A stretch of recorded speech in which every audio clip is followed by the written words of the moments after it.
Hello friend, welcome to BPSC platform. हम इस modern administration के पार्ट 2 में बात करने वाले हैं आज। गुप्तचर व्यवस्था, रेवेन्यू एडमिनिस्ट्रेशन और जुडिशियल जो एडमिनिस्ट्रेशन था, उन सारे चीज़ों के बारे में आज चर्चा करने वाले हैं। इसके प्रीवियस लेक्चर में हमने बात किया था, जो मौर्य प्रशासन का पार्ट 1 था, उसमें हमने देखा था किस तरह से इसका आर्मी का एडमिनिस्ट्रेशन था। हमने देखा था किस तरह से इनका एक विस्तृत नौकरशाही था, किस तरह से काउंसिल ऑफ मिनिस्टर था। ये सब सारे चीज़ों के ऊपर हमने चर्चा किया था। हमने राजा के बारे में चर्चा किया था, ठीक है। लेकिन हम इस वीडियो में क्या बात करने वाले हैं? हमने लास्ट वीडियो को ख़त्म किया था सैन्य प्रशासन के ऊपर। क्या आर्मी का कैसे एडमिनिस्ट्रेशन होता था, किस तरह कितने तरह के आर्मी थे, हमने सारे चीज़ों पे चर्चा किया था। अगर जिन्होंने वो वीडियो को देखा होगा, उनको ये चीज़ अच्छा समझ में आएगा। और ये वीडियो हमारे हिस्ट्री सीरीज का, ये हमारा वीडियो हिस्ट्री सीरीज का है, ठीक है। ध्यान रखिएगा, जो हिस्ट्री सीरीज हम चला रहे हैं पूरे BPSC 67th prelims, BPSC 67th prelims, 67 68 सब सारे प्रीलिम्स के लिए, क्योंकि एक बार ही बनेगा वीडियो, बार बार नहीं बनेगा।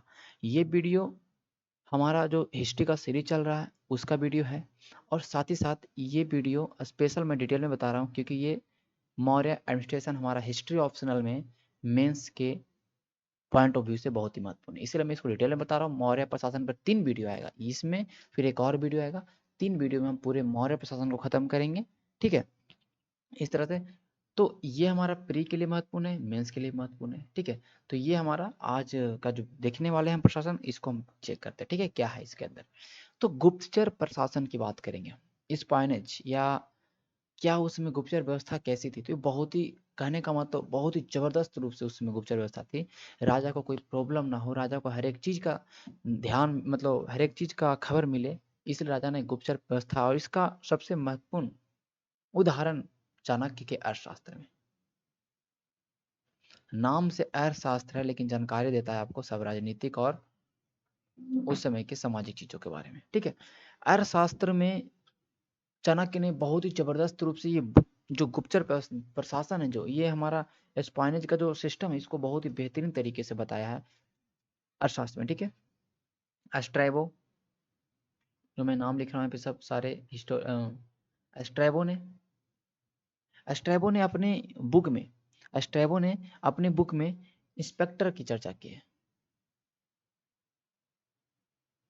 इंस्पेक्टर, ठीक है। गुप्तचर व्यवस्था के लिए, गुप्तचरों के लिए इंस्पेक्टर नाम का शब्द का इस्तेमाल किया है एस्ट्रैबो में, ठीक है। समझ रहे बात को। इफोरी भी, इफोरी कहेंगे, इफोरी देखेगा, इफोरी, ठीक है। इफोरी जो बहुत ही राजा के बहुत प्रति बहुत ही ज्यादा फेथफुल था, ठीक है। इन चीजों के देखते हुए हम आगे चलते हैं, ओके। अगर हम देखेंगे मेगास्थनीज, मेगास्थनीज ने अपने इंडिका में मेगास्थनीज ने अपने इंडिका में ओवरसियर बोला है। क्या बोला है? ओवरसियर। जैसे कि जब भी आपको रिटर्न करना होगा, राइटिंग करना होगा इस मौर्य प्रशासन के ऊपर, तो आपको लिखना होगा कि एक बहुत ही अच्छा गुप्तचर व्यवस्था प्रशासन था, जिसमें हम देखते हैं अर्थशास्त्र से हमको ये चीज़ दिखाई मिलता है। स्टेबो ने उसके लिए ये नाम लिखा। मेगसनी पहले हमको इंट्रोडक्शन देना है चीज़ के बारे में, फिर हम बताएंगे क्या क्या लिखना आपको, ठीक है। उसके लिए होगा आंसर राइटिंग, राइटिंग के लिए होगा, लेकिन अभी आप चीज़ों को समझिए। बीपीएससी 67th प्री को लेकर चलिए, आपके लिए बहुत। मेगास्थनी क्या बोला? ओवरसियर बोला, ओके। यही देखते हैं अभिलेखों में, अशोक के अभिलेख। अभिलेख तो अशोक ही लिखवाया। अभिलेख में प्रतिवेदक, प्रतिवेदक नाम का चर्चा, प्रतिवेदक, ये प्रतिवेदक नाम का चर्चा है अभिलेखों में अशोक का जितना भी अभिलेख है, उसमें परि परि सॉरी प्रतिवेदक और पुलिसनी। क्या? पुलिसनी। एंड ये हिंदी में भी ऐसे ही लिखाएगा, इसलिए परेशान नहीं होना, ठीक है। प्रतिवेदक और पुलिसनी नाम का चर्चा है। क्यों भाई? ये इसके लिए अगर हम बात करेंगे प्रतिवेदक और पुलिसनी के लिए, इस तरह से अशोक ने इस तरह से बोला है। अशोक ने अपने जो शिलालेख है, गिरनार एडिक्ट, ध्यान समझे चीजों को, गिरनार एडिक्ट में प्रतिवेदक के लिए बोला अशोक कि जो हमारा प्रतिवेदक हो, वो हमसे कभी भी मिल सकता है, हमको कभी भी रिपोर्ट कर सकता है, एनी टाइम हमको रिपोर्ट कर सकता है, किसी भी समय। मैं लिखने वाला हूँ, ध्यान से चीजों को समझेगा, किसी भी समय। किसी भी समय हमको रिपोर्ट कर सकता है। और क्या भाई, चाहे हम खाते रहें, ईटिंग, चाहे हम खाते रहें, ओके, चाहे हम कॉप भवन में हो, चाहे तो हम सोते रहें, स्लीपिंग, चाहे तो हम पार्क में घूमते रहें, कहीं भी रहें, हम एनी टाइम एनी वेयर हम रहें, हम इससे ये प्रतिवेदक आके मिल सकता है और अब जो भी इंफॉर्मेशन है हमको प्रोवाइड कर सकता है। इस पर कोई रोक टोक नहीं। ऐसा अभिलेख ने गिरनार एडिक्ट, गिरनार अभिलेख में ऐसा अशोक ने बोला है किसके बारे में, प्रतिवेदक के बारे में। ठीक है, तो ये एक तरह का स्पेशल रिपोर्टर था। ओके, इन चीज़ों को समझ रहे हैं आप लोग। देखिए, अर्थशास्त्र में, कौटिल्य के अर्थशास्त्र में गुड पुरुष शब्द का इस्तेमाल किया। गुड पुरुष किसके लिए, स्पाई के लिए। स्पाई मतलब गुप्तचरों के लिए गुड पुरुष का शब्द का इस्तेमाल किया। हालांकि इन गुप्तचरों का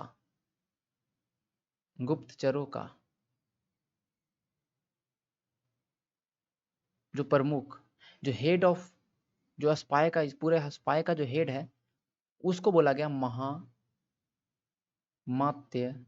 सर्प। बहुत ही महत्वपूर्ण नाम है ये, ध्यान रखिएगा। महामात्य सर्प, ये शब्द इस्तेमाल किया गया है पूरे गुप्तचरों के हेड को। ठीक है, ये पूरा सबको देखता था किस तरह से कैसे कैसे करना है। तो देखिए, अगर हम बात करेंगे पूरे गुप्तचर व्यवस्था की, अगर हम बात कर रहे हैं तो हम देखेंगे दो तरह का था।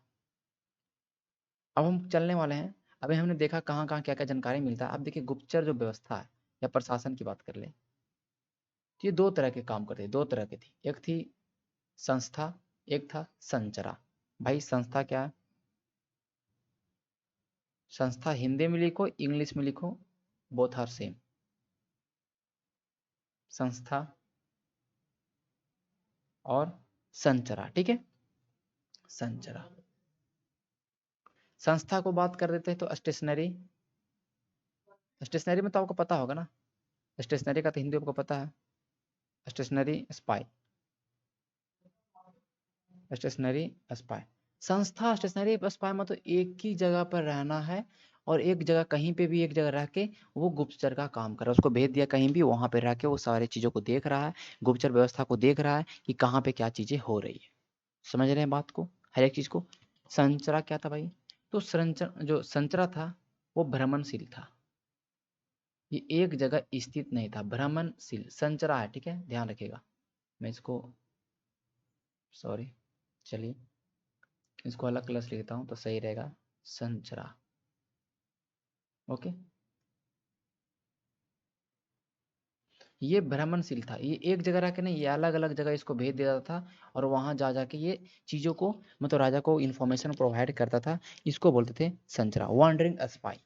इंग्लिश में आप क्या लिख सकते हैं, भ्रमण करने वाला क्या बोलते हैं, वॉन्डरिंग, वॉन्डरिंग स्पाई। देखिए, ये तो दो तरह के गुप्तचर का हमने बात किया, संस्था और संचरा। अब देखिए, ये आप मुझे बताइएगा, जो जो भी गुप्तचर था उसका काम क्या था भाई, वर्क, फंक्शन क्या था, ये बहुत महत्वपूर्ण चीज़ है। मैं इसको लिख देता हूँ, इस चीज़ को आपको आंसर राइटिंग करने में बहुत ही महत्वपूर्ण काम देगा। ठीक है, इसको आंसर राइटिंग करने में बहुत ही, वहाँ पर आपको थोड़ा इन्फॉर्मेशन रहेगा तो आप लिख पाइएगा। ठीक है, इसका काम क्या था, मैं जो लिखने वाला समझेगा, keeping I on minister. Hindi तो समझ गए होंगे आप लोग, मंत्रियों पर नजर रखना, मंत्रियों पर नजर रखना। जो भी उसके मंत्री थे, वो मंत्री सही से काम कर रहे हैं, नहीं कर रहे हैं, वो घोटाला कर रहे हैं या कुछ ऐसा काम कर रहे हैं जो कि स्टेट को प्रॉब्लम हो, तो उन पे ध्यान रखना ही संस्था का, मतलब संस्था नहीं, दोनों पूरा गुप्तचर व्यवस्था का काम था। ठीक है, रिपोर्टिंग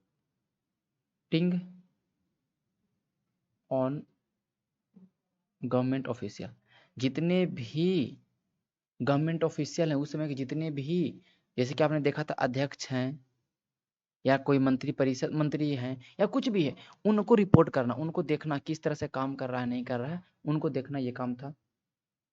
साथ ही साथ सीक्रेट ऑफ फॉरेनर। अच्छा, सीक्रेट ऑफ फॉरेनर मतलब क्या हुआ, कोई भी विदेशी आया भाई, तो उस विदेशी का क्या रहस्य, उसका विदेशी का क्या रहस्य है, वो किस काम के लिए आया है, क्या करने के लिए आया है, इन सारे चीज को जानना, नो सीक्रेट। ठीक है, इन सारे चीज को जानना, रहस्य को जानना, विदेशियों के रहस्य को जानना, ये काम था।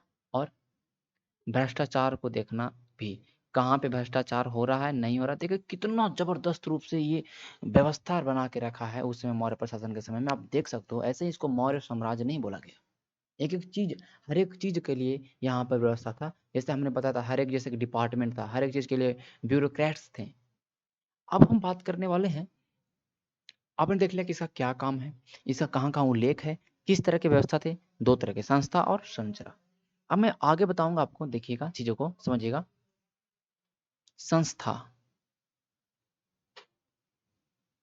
देखिए ऐसे ऐसा लिखा गया है अर्थशास्त्र के अंदर, सारा चीज़ अर्थशास्त्र के अंदर लिखा गया है कि ये किसी को भी उसमें किसी को भी बहुत सारे लोगों को बनाया गया था, मतलब गुप्तचर, चाहे वो स्टूडेंट हो, चाहे वो कोई मर्चेंट हो, चाहे वो सन्यासी हो, अलग-अलग रूप में सबको एक तरह से ये रिक्रूट किया गया था, मतलब एज़ ए स्पाई, ठीक है? समझ रहे हैं बात को? एज़ ए स्पाई, जैसे कि देखते हैं, आप इसी को डाल सकते हैं कि डिफरेंट डिफरेंट पर्सन को स्पाई के रूप में नियुक्त किया गया था, अलग-अलग लोगों को, क्योंकि लोग पहचान ना पाए कि ये गुप्तचर है या नहीं है, ठीक है? जैसे कि कपटिक, कपटिक, वैदेहक, वैदेहक, सबको राइट डाउन करिएगा, कॉपी में नोट्स बनाइएगा, बार-बार रिवीजन करिएगा। 75 किताब पढ़ने से कोई फ़ायदा नहीं है। मैंने आज ही एक वीडियो मैंने बताया है, कौन-सा किताब को फ़ॉलो करना है, उस किताब को फ़ॉलो करिए। बस 1 से 2 किताब को फ़ॉलो करिए और जितना ज़्यादा रिवाइज़ करिए, सब कुछ क्लियर हो जाएगा, ठीक है? बार-बार चीज़ों को रिवाइज़ करने से, बार-बार आंसर राइटिंग करने से चीज़ें क्लियर होता है, ठीक है? तापस, गृहपथिक, ये संस्था के अंदर, ये देखा मैंने, ये लिख दिया कि संस्था का क्या काम था भाई? एक जगह रुक के काम करना। अब कपटिक क्या है? विद्यार्थी।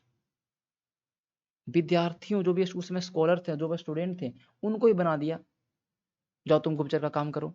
वैदेहक, व्यापारी थे।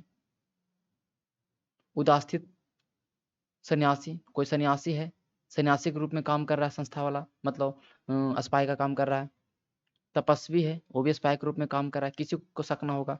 गृहपथिक, किसान भी है, अपने खेतों में रह के ही वो गाँव के की ओर जो भी चीज़ें हैं, जैसे कि ग्रामीण जो व्यवस्था था, उसको देखता था। ये संस्था की अगर बात कर लेते हैं भाई, संस्था की अगर बात कर लेते हैं, इसका पेमेंट था 1000 वर्ण। ये पेमेंट ध्यान रखिएगा, पूछ देता है एग्ज़ाम में, एमसीक्यू में। सेकंड है संचरा, ओके? सेकंड है संचरा, जो भ्रमणशील था, वांडरिंग स्पाई था, इसका पेमेंट था 500 वर्ण, ओके? चांदी के वर्ण थे, ठीक है? ध्यान रखिएगा।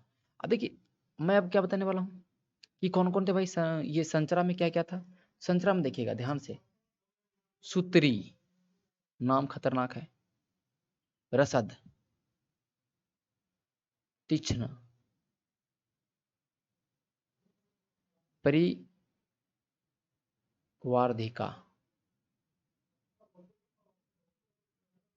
परिवार्धिका। देखिए, जो सूत्री था ना, देखिए ध्यान रखिएगा, सूत्री जो था ना, ये क्या करता था भाई? ये एकदम विशेष प्रकार का ट्रेनिंग इसके पास था। इसके पास विशेष प्रशिक्षण था। अब किस चीज़ का प्रशिक्षण रहेगा, ये मुझे बताने की ज़रूरत नहीं है, ठीक है? ओके? इसको विशेष प्रकार का ट्रेनिंग दिया गया था। ये सूत्री नाम का जो गुप्तचर था, इसको स्पेशल ट्रेनिंग दिया गया था। इन, आप कह सकते हैं कि स्पाई में। रसद कैसा था? क्रूर प्रकृति का, एकदम मार-काट करने वाला, इस तरह का ये था, ठीक है? क्रूर प्रकृति का, ठीक है? इसका कैसे, किस तरह का था? क्रूर प्रवृत्ति या प्रकृति, प्रवृत्ति में लिख देता हूँ, ठीक है? थोड़ा अच्छा रहेगा। ये इस तरह के स्पाई होते थे जिसका जिसका नेचर बहुत ही क्रूर हो, र्यूड हो। तीक्ष्ण, शूरवीर, एकदम शूरवीर होते थे, ये शूरवीर थे। परिवार्धिका, विछुनी, महिला गुप्तचर, ध्यान रखिएगा। जो विछुनी बनी हुई थी महिला, उसको भी गुप्तचर बना दिया गया है, उसको बोला गया परिवार्धिका। ये सारे नाम, 1-2 नाम भी अगर मेंशन करिएगा तो आपका आंसर राइटिंग बहुत अच्छा होगा। ऐसा नहीं है कि सारा लिख दीजिएगा, ऐसा नहीं है। कुछ-कुछ लिखिएगा कि ऐसा-ऐसा था, तो अच्छा आंसर राइटिंग हो पाएगा, ठीक है? अब क्या भाई गुप्तचर में,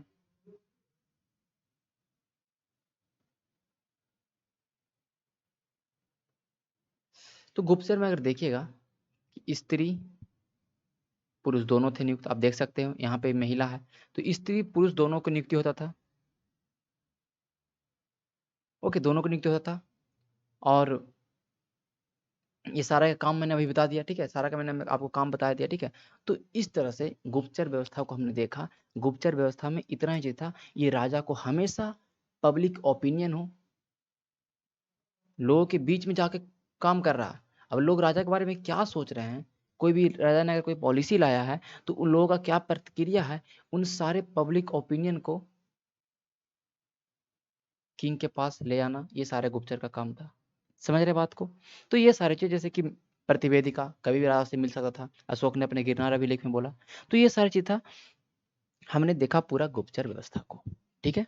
आई थिंक आपको सब कुछ समझ में आ गया होगा। गुप्तचर व्यवस्था में इन दोनों स्लाइड से आपको बहुत चीजें जानकारी मिल सकता है कि आप 30, 50, 60, 70 वर्ड में आप गुप्तचर व्यवस्था पर ही लिख सकते हैं, उससे ज्यादा लिख सकते हैं जितना आपके पास याद रहेगा। अब हम चलेंगे second, judicial and punishment administration. न्याय और दंड प्रशासन कैसा था उस समय के, अगर हम बात करते हैं तो भाई बहुत ही गजब चीज है, ध्यान रखिएगा, बहुत ही गजब चीज। जो उस समय न्याय व्यवस्था की अगर बात करते हैं, पहले हम क्या बात करेंगे, न्याय व्यवस्था। मैंने पहले बताया था, राजा ही विधायिका है, राजा ही न्यायपालिका है, राजा ही कार्यपालिका है। सबसे मुख्य रूप से सबसे ऊपर में कौन रहेगा, न्याय में राजा, राजा का ही बात माना जाएगा, ये तो कन्फर्म है। अब उसके नीचे अगर बात करेंगे, इसके नीचे बात करेंगे, तो दो तरह के न्याय, दो तरह के आपको दिखाई पड़ेगा न्यायालय। धर्म स्थनीय, ठीक है, धर्म स्थनीय, देखिए ओके, इसको हम लिख देते हैं इंग्लिश में, क्या है, धर्म स्थनीय, ठीक है, धर्म स्थनीय था। एक और था, उसका नाम क्या था भाई, कंट शोधक, कंटक शोधक, हिंदी में कंटक शोधक लिखाएगा, थोड़ा हिंदी इंग्लिश लिखने में टाइम चला जाता है, बट क्यों नहीं।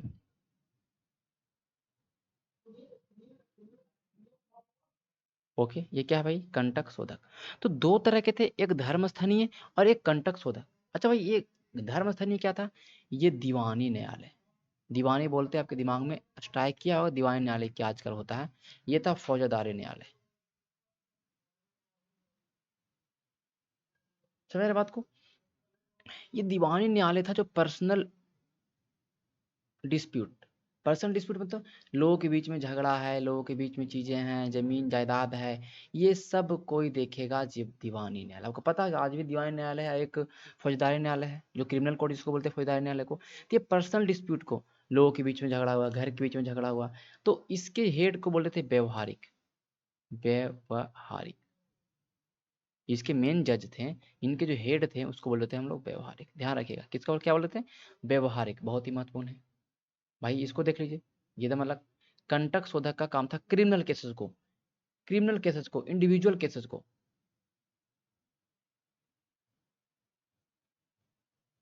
कोई क्रिमिनल केसेज है, इंडिविजुअल केसेज है, उसको देखना। अब इसके मेन आदमी को क्या बोलते हैं, इसके मेन हेड को क्या बोलते हैं, परदेष्ठा, क्या बोलते हैं, परदेष्ठा। तो आपको चीजें समझ में आ रहा हो कि किस तरह से न्याय प्रशासन था, ऊपर में राजा और उसके नीचे में सब कोई, ऊपर में राजा उसके नीचे में सब कोई, ठीक है, यहाँ तक आपको समझ में आ गया होगा, ठीक है। जैसे देखिए, अगर हम बात करेंगे कि अगर हम देखेंगे अगर हम देखेंगे थोड़ा सा दंड विभाग, ये तो हमारा न्यायालय का काम हो गया, कि न्यायालय का क्या काम था, न्यायालय का काम था न्याय देना।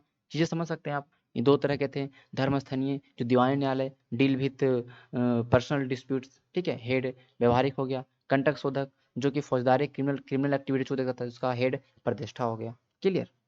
देखिए, दंड विभाग,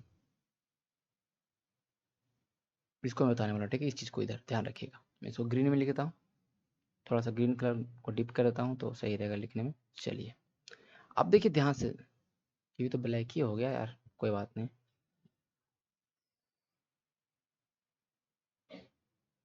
फिर ब्लू से चले।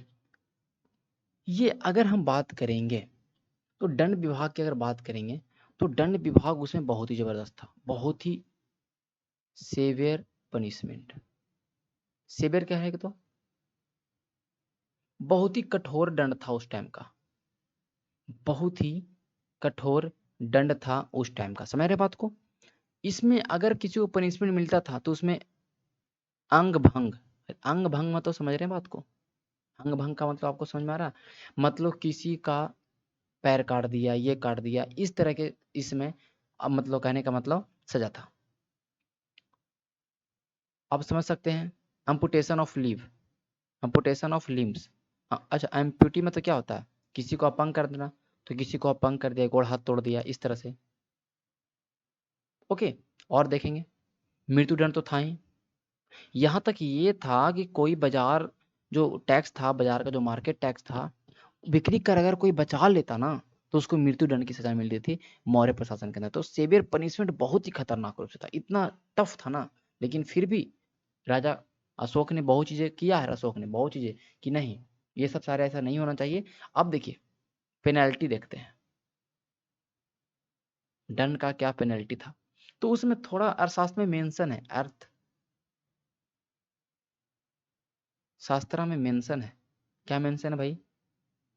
कि जो ब्राह्मण हैं, जो ब्राह्मण हैं उन्हें कम सजा मिलेगा सेम ऑफेंस के लिए, और जो आपके शूद्र हैं उस समय जो वर्ण था, जो वर्ण वर्ण के अकॉर्डिंग, देखिए पेनल्टी था कैसे, वर्ण के अकॉर्डिंग। जो शूद्र हैं उसे हाय कठोर सजा मिलेगा। मैंने बताया था आपको, जब पढ़ाया था मैंने आपको, बौद्ध धर्म और जैन धर्म क्यों इस धर्म का निर्माण हुआ, क्योंकि वैदिक जो उसमें चला आ रहा था उसमें इस तरह से था कि कोई भी पाप है या कोई भी दंड है तो ब्राह्मण को कम मिलेगा, शूद्र को ज्यादा मिलेगा, इस तरह से चीजें थी। तो ये भी इसमें अर्थशास्त्र में मेंशन है, तो ये एक निगेटिव पॉइंट है, इसी को समझ न्याय न्याय और दंड प्रशासन का एक निगेटिव पॉइंट आप लिख सकते हैं यहाँ पे। ओके, देखिए चीजों को समझिएगा। हालांकि अशोक ने हालांकि अशोक ने अपने अभिलेखों में से चर्चा किया है कि हम सबके लिए समान, सर बात को, हम सबके लिए समान व्यवस्था करेंगे, सबके लिए समान दंड की व्यवस्था करेंगे, ऐसा अशोक ने बताया है। लेकिन ऐसा अशोक ने यह भी बोला है कि जिसको भी मृत्यु दंड मिलना है उनको कुछ दिन तक छूट दे सकते हैं याचना के लिए। तो फिर भी देखिए सेम चीज, पहले बोला गया है कि सबको समान करेंगे, फिर बोला कुछ छूट दे सकते हैं, तो कहीं ना कहीं ये दोनों चीजों आप देख सकते हैं। अच्छा, ये सब दंड मिलता था, इसके लिए कहीं ना कहीं कोई लॉ होगा ना, लॉ को देखते हैं, कानून क्या था उसमें, कानून व्यवस्था क्या था भाई। दंड ऐसे कोई किसी को दे देगा नहीं ना। देखिए, तो चार तरह के कानून व्यवस्था का सोर्स ऑफ लॉ, अगर बात करेंगे सोर्स ऑफ लॉ, स्रोत, स्रोत था कानून का चार। चार ये सब कहाँ से बना हुआ था भाई, ऐसे तो अपने मन से मृत्यु दंड किसी को नहीं दे देगा। था, मैं बताता हूँ, चारों का नाम बता रहा हूँ। धर्मा, हिंदी में भी धर्मा लिखते हैं, इंग्लिश में भी धर्मा लिखते हैं। ब्यावरा, ब्यावरा, ब्यावरा, ठीक है, ब्यावरा। चरित्रा, इधर मैं फोर्थ लिख देता हूँ, उधर तो जाएगा नहीं, कोई बात नहीं, चलिए। And fourth one is Rajasthan, Rajasthan. देखिए राजस्थना था क्या, जो राजा का आदेश हो, राजा का जो भी आदेश हो वो लॉ बन गया भाई। राजा ने कोई भी आदेश दिया, उस आदेश का पालन नहीं करिएगा तो वो अपने नियम का कानून, नियम का आपने उल्लंघन किया, आपको सजा मिलेगी, जो भी रहेगा सजा, ठीक है। तो ये रॉयल डिक्री, आप रॉयल डिक्री। धर्म क्या भाई, देखिए धर्म समझ लीजिए। तो धर्म क्या है कि राजा का कोई भी प्रोक्लेमेशन, मतलब समझिए कि राजा का कोई भी आदेश, आदेश ही समझिए, या राजा का कोई भी ऐसा निर्देश दिया है, राजा का कोई ऐसा निर्देश है, उस निर्देश को अगर आप पालन नहीं कर रहे हैं, जो भी ऐसा दिया गया कि इस तरह से लोगों को रहना, इस तरह से चीजें नहीं कर रहे हैं, तो आप नियम को पालन नहीं कर रहे हैं, आपको मिलेगा। तो रॉयल, इसको बोला गया रॉयल प्रोक्लेमेशन। ब्यावरा क्या भाई, तो ये व्यवहारिक चीज है, व्यवहारिक जो बनाया गया था, व्यवहारिक, जैसे मैंने बताया कि यहाँ पे देखिए व्यवहारिक है, तो ये ब्यावरा इस तरह का लॉ था। चरित्रा क्या था, चरित्र था custom due, custom tax, customs law. Custom समझ रहे हैं, जो कस्टम्स उसमें टैक्स लगता था, तो उसके लिए लॉ था, अगर कस्टम टैक्स नहीं दे रहे हैं तो अभी आप लॉ को तोड़ रहे हैं, जैसे मैंने बताया बिक्री टैक्स, बिक्री कर। तो ये कस्टम्स, ये चार तरह के सोर्स ऑफ लॉ हैं, सोर्स ऑफ लॉ, चार तरह के सोर्स ऑफ लॉ की बात किया गया है, राजस्थना, धरणा, व्यवहार, चरित्रा। ये आप लिख दीजिएगा, न्याय और दंड प्रशासन, इससे ज्यादा आप नहीं लिख सकते, ये बहुत ही सफिशियंट है, 30 से 40 रन लिखिएगा, बहुत ही सही रहेगा, ठीक है। चलिए, अब जो सबसे महत्वपूर्ण चीज हम करने वाले हैं, रेवेन्यू एडमिनिस्ट्रेशन, राजस्व व्यवस्था बहुत ही खतरनाक तरीका से, बहुत ही जबरदस्त। पहला हम इसको बताने से पहले थोड़ा सा चीजों को समझाएंगे, उसको ध्यान से समझना है। क्या समझना भाई? देखिएगा, ठीक है, देखिए ये मौर्य एडमिनिस्ट्रेशन जो था, सबसे पहला सेंट्रलाइज एडमिनिस्ट्रेशन था इसका, केंद्रीकृत प्रशासन था, सारा पावर केंद्र, ज्यादा सबसे ज्यादा पावर था किसके अंदर? तो केंद्र के अंदर। अगर पूछ दे कि सबसे पहले सेंट्रलाइज एडमिनिस्ट्रेशन कहाँ देखने को मिलता है, तो मौर्य साम्राज्य में, मौर्य एडमिनिस्ट्रेशन में, ठीक है। देखिए, अब जब इतना बड़ा प्रशासन था, इसके पास विशाल सेना थी, मैंने बताया था कितना बड़ा सेना इसके पास था, ठीक है, विशाल सेना है, इसके पास विशाल नौकरशाही, मैंने बताया बहुत सारे अध्यक्ष, मैंने बताया 20 तरह के अध्यक्ष, मैंने बताया कहीं कहीं 26 भी देखने को मिलता है, मंत्री परिषद है, विशाल प्रशासनिक ढांचा है, देख रहे हैं सबका वेतन था अलग अलग। अब बताइए, जब इतना चीज रहेगा, इतना बड़ा चीज रहेगा, तो इसको भाई कैसे खर्चा चलाया जाएगा? टैक्स से चलेगा ना, टैक्स देगा जनता, तभी तो इतना बड़ा चलेगा। आज भी देखते हैं टैक्स देते हैं। तो इन सारे चीजों के लिए, इन सारे इन सारे पॉइंट, इन सारे चीजों के लिए ही बहुत ही जबरदस्त रूप से आप समझ सकते हैं कि एक विस्तृत कर ढांचा,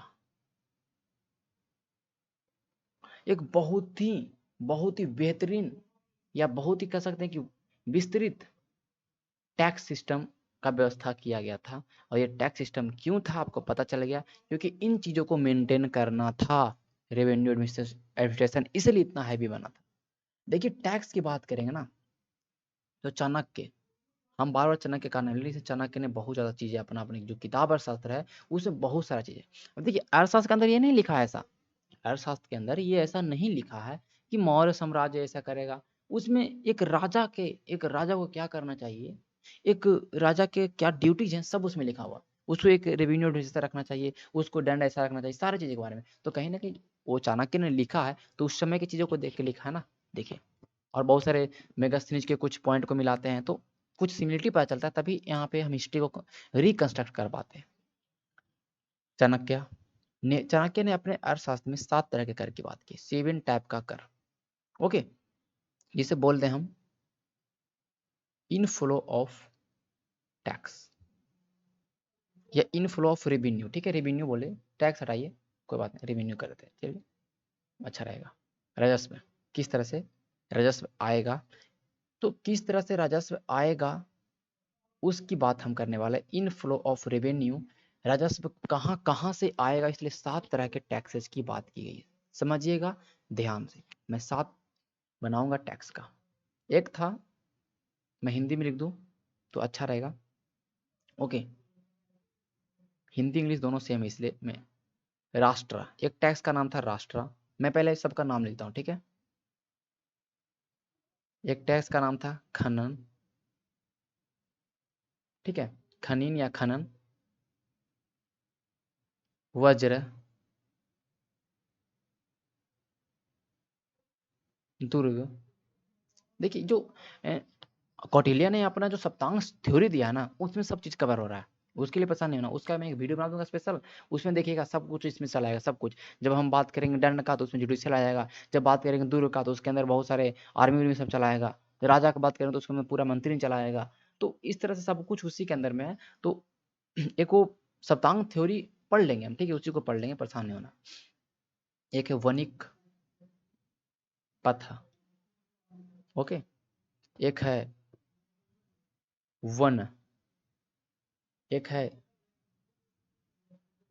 सेतु। देखिए आपके 7 तरह के कर हो गए। अब ये 7 तरह के कर हैं। राष्ट्र, राष्ट्र जो था ग्राम, मतलब गांव से, या कह सकते हैं कि देहात क्षेत्र से जो प्राप्त होता था उसको बोलते थे राष्ट्र कर। खनन, जो खान उद्योग से, माइंस से, जो भी उसमें माइंस थे जितने भी, जैसे कि पत्थर उत्थर निकालता था, रत्न निकालने वाला जो भी माइंस उसमें रहा होगा, तो उस वहां से जो कर प्राप्त होता उस कर को क्या बोलते थे? खनन। वज्र, ठीक है, वज्र को ऐसे बोलते हैं व्रज, ध्यान रखिएगा। ठीक है, चारागाह से जो भी चारागाह था उस समय, वहां पे पशुओं को चराने का जो टैक्स था उसको बोलते थे वज्र टैक्स। ठीक है, सेतु, सेतु नाम से ये नहीं समझिए पुल, ये ध्यान रखिए प्लांटेशन, कोई भी फल रोप रहे हैं, सब्जी रोप रहे हैं, कुछ भी रोप रहे हैं, तो वो एक टैक्स लगा था, उस टैक्स का नाम था सेतु, ध्यान रखिएगा। और वन, वन तो सिंपल है फॉरेस्ट, वन विभाग समझिए फॉरेस्ट टैक्स था। वनिक पथ, स्थल और जलमार्ग, ध्यान रखिएगा, पथ लगा है तो स्थल और जल मार्ग वाला टैक्स।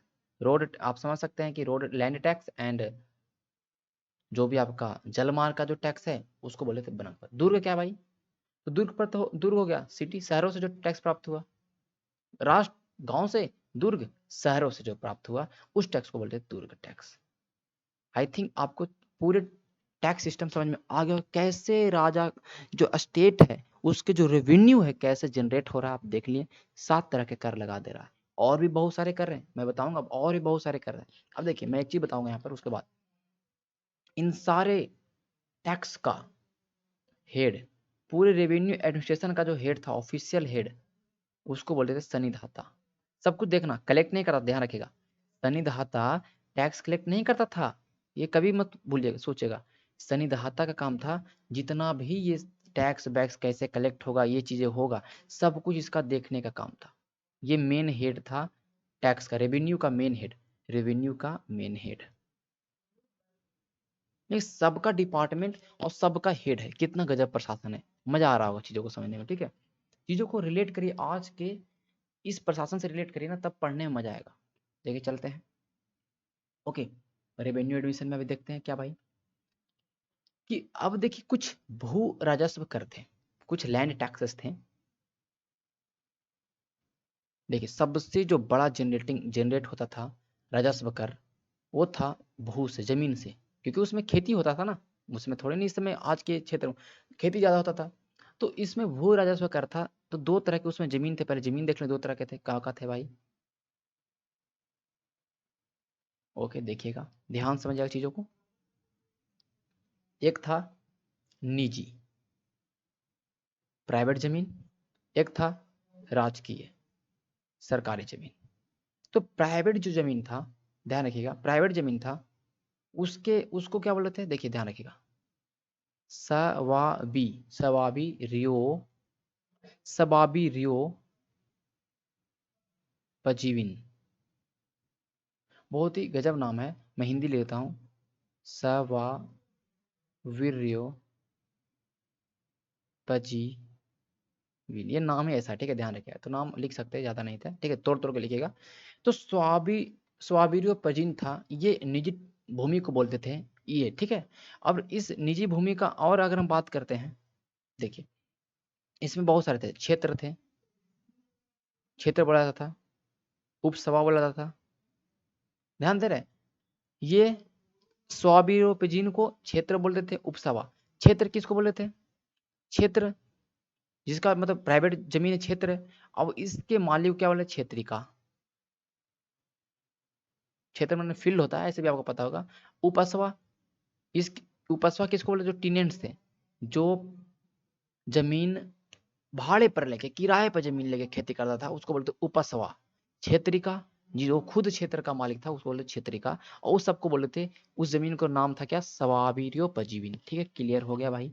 देखिए ये इस पे टैक्स कितना था, इस पे टैक्स कितना था, ध्यान रखिएगा, इस पे जो टैक्स था 1/4। ठीक है, 1/4 या तो 1/6। ठीक है, लेकिन मेनली रूप से ध्यान दीजिएगा, 1/4 था। ठीक है, 1/4 में हटा था, 1/6 था। ठीक है, मेन जो टैक्स था 1/6 था, इसको बोले थे भागा। क्या बोलते थे, भागा।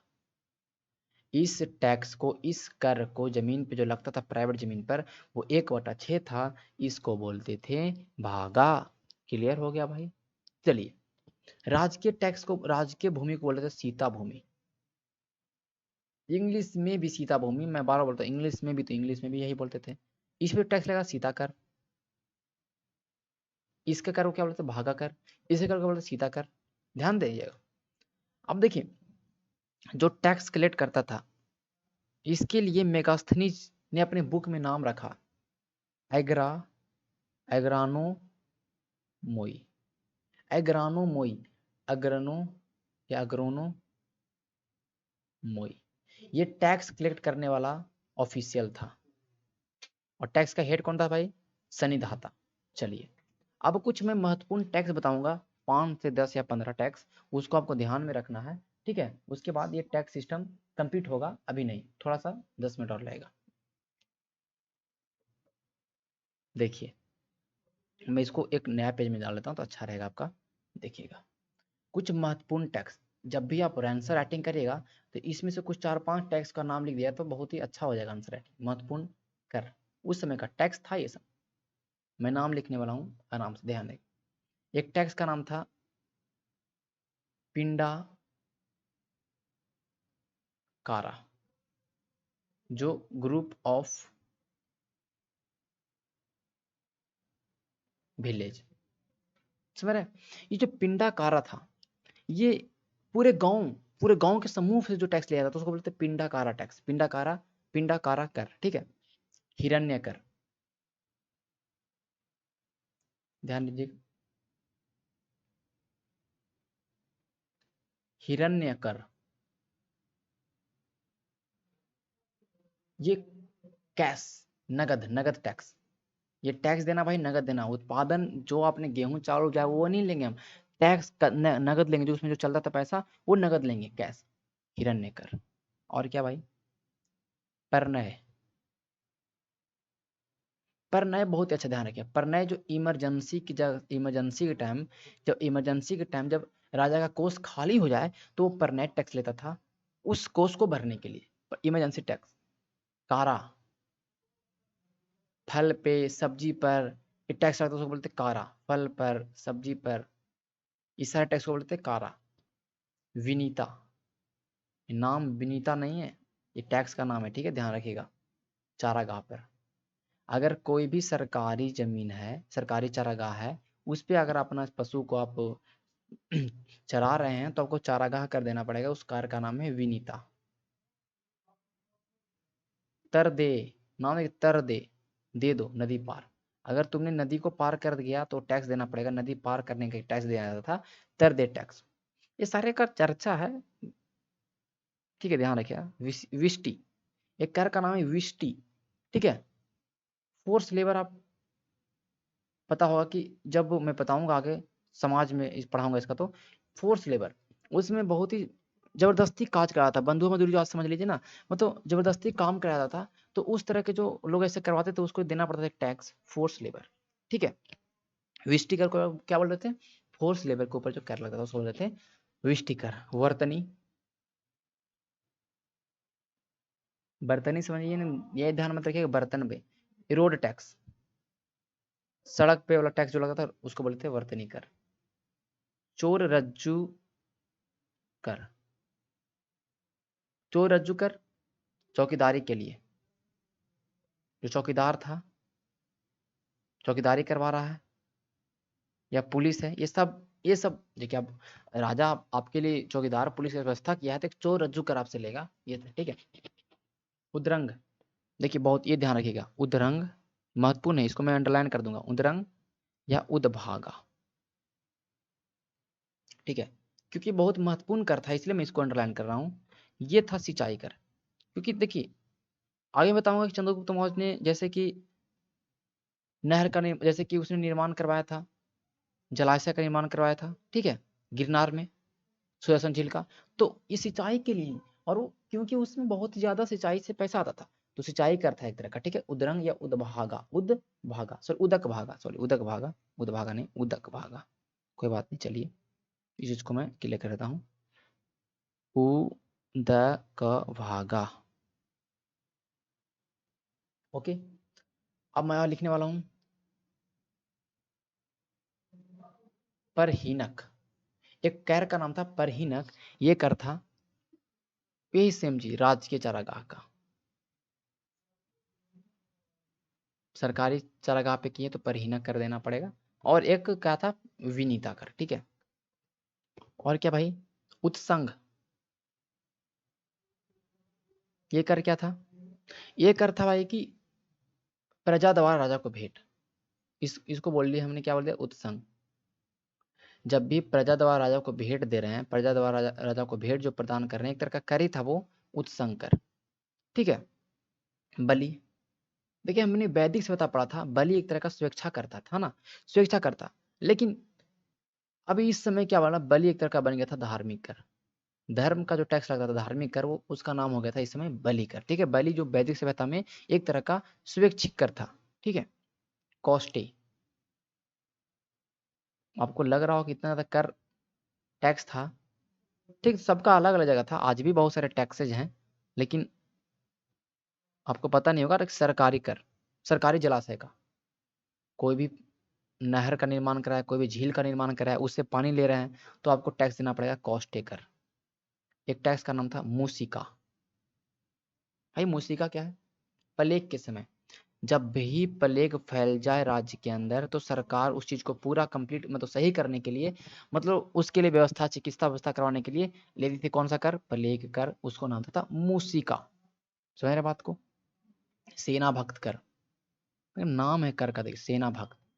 जब आपके गांव से अगर सेना गुजर जाए तो आपको टैक्स देना पड़ेगा, सेना टैक्स। जब गांव से, कोई भी गांव से अगर सेना गुजरती है तो उसके रहने खाने पीने का व्यवस्था करना है, तो एक तरह का ये कर ही है ना, गांव से सेना गुजरे तो।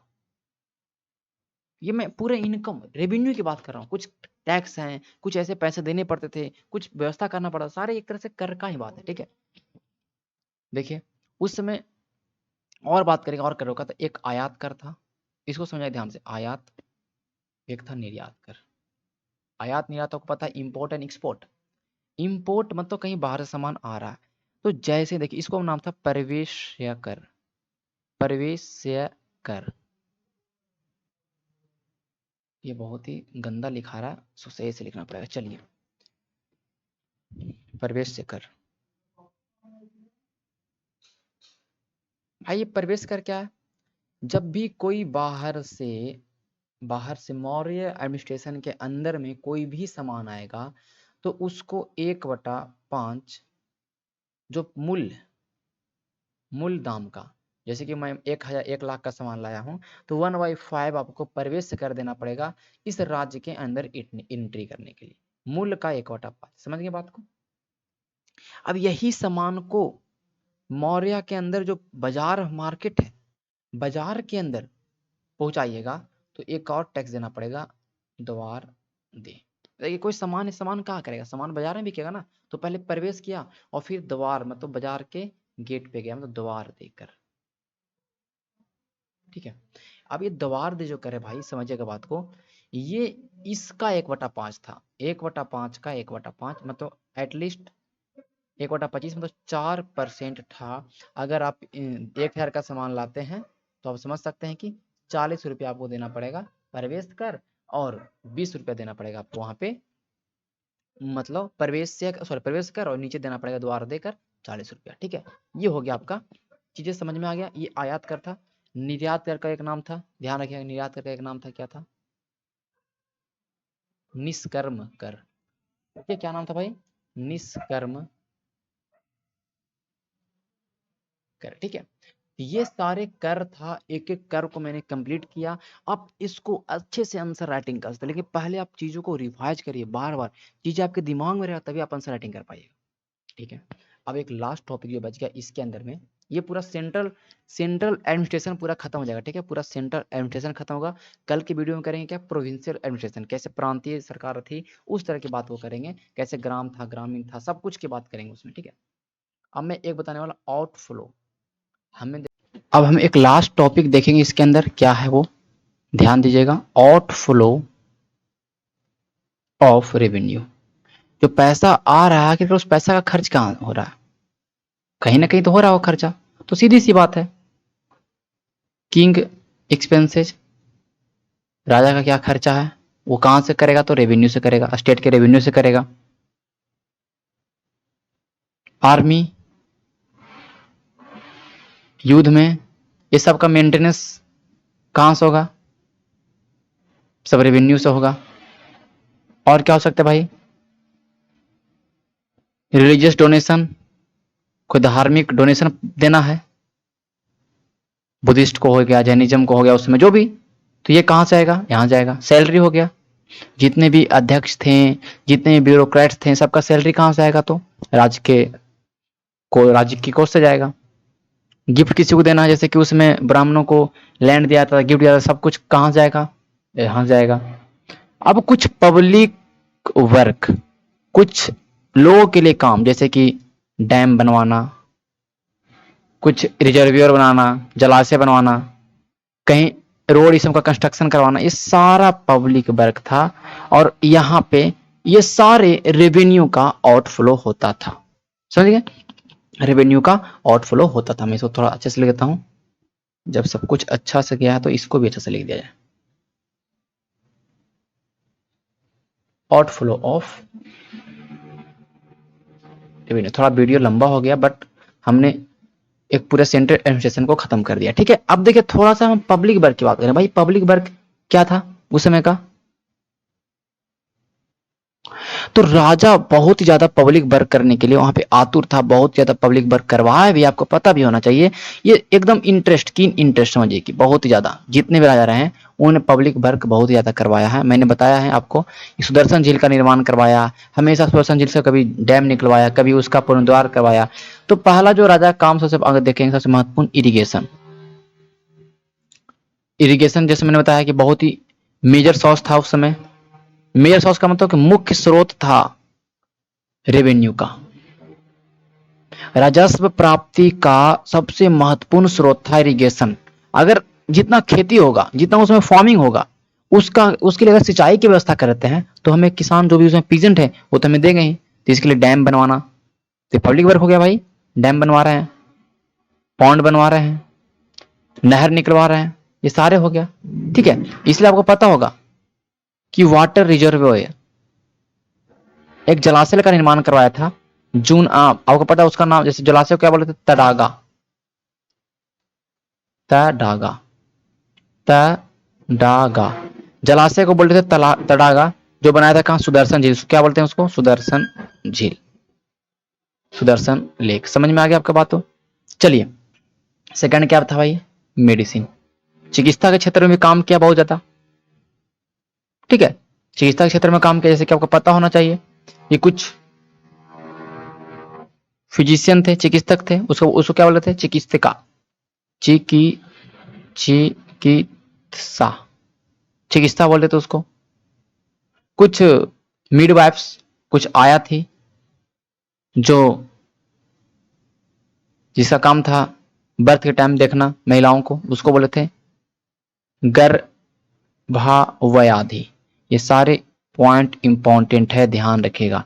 इसलिए अपनी इडिक्ट में अशोका ने अपने शिलालेख में चर्चा किया है कि हम एनिमल और एंड मैन, मनुष्य और जानवरों के लिए हम चिकित्सा व्यवस्था की स्थापना करेंगे। ऐसा ये बोला है या नहीं बोला, बोला था, मैंने बताया था आपको, ठीक है।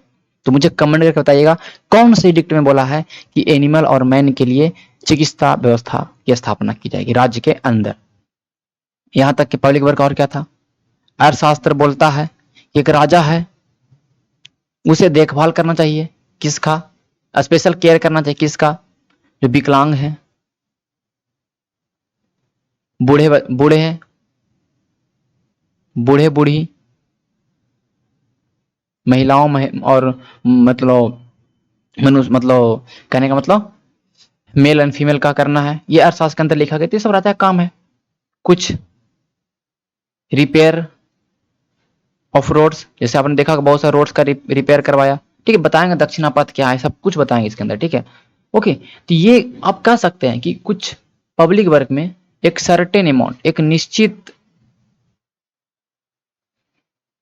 रेवेन्यू का, एक राजस्व का एक निश्चित हिस्सा खर्च होता था इन सारे कामों में, कुछ पब्लिक वर्क्स में। जैसे स्तूप का निर्माण होया, बहुत सारा चीजें, तो वहां भी खर्चा तो होता होगा पैसा ना। तो आज हमने इन सारे टॉपिक को क्लियर कर लिया इस वीडियो में। अब हम नेक्स्ट टॉपिक में मिलेंगे, वहां पे हम बात करेंगे स्टेट एडमिनिस्ट्रेशन की बात करेंगे, प्रांतीय व्यवस्था क्या थी, सॉरी स्टेट नहीं, प्रांतीय व्यवस्था की बात करने वाले हैं वहां पे। ये भी हमने सेंट्रल पूरा देखा, सेंट्रलाइज पूरा सिस्टम को देखा। अब हम प्रांतीय की बात करेंगे, वो 30 से 35 मिनट का वीडियो होगा पूरा, फिर हमारा ये पूरा एडमिनिस्ट्रेशन खत्म हो जाएगा। ठीक है, चलिए अगर वीडियो आपको अच्छा लगता होगा तो लाइक सब्सक्राइब जरूर करना है आपको, और कमेंट जरूर करना, लाइक जरूर क्या करिए, ठीक है। ओके, चलिए धन्यवाद।